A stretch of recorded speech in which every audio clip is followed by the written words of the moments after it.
रामकृष्ण परमहंस के पास एक कथित योगी आया। वह उनसे बहुत ईर्ष्या करता था। उसने पूछा कि क्या तुम्हारे पास कोई चमत्कार है या फिर तुम यूं ही स्वयं को परमहंस कहते हो। रामकृष्ण ने कहा कि नहीं भाई, मेरे पास कोई चमत्कार क्यों होने लगा, मैं तो साधारण व्यक्ति हूँ। योगी बोला, परमहंस हो तो फिर पानी पर चलकर दिखाओ। ईसा मसीह पानी पर चले थे। हनुमान जी ने एक ही छलांग में समुद्र लांघ लिया था।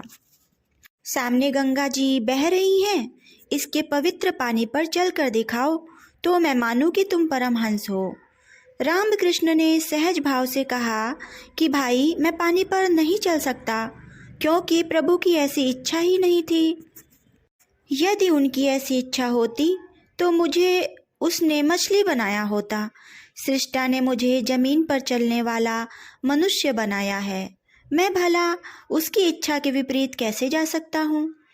मगर मेरी स्वाभाविक जिज्ञासा है कि योगी जी, क्या आप पानी पर चल सकते हो।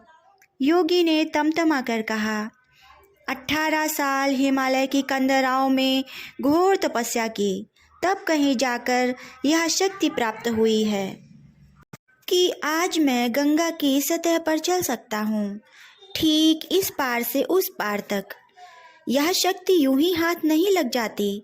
यदि तुम में यह दैवी शक्ति नहीं है, चमत्कार नहीं है, तो फिर स्वयं को परमहंस क्यों कहते हो। परमहंस तो केवल चमत्कारी पुरुष ही हो सकते हैं। मैंने 18 साल की साधना से यह सिद्धि प्राप्त की है। यह कहकर वह योगी अट्टहास करने लगा।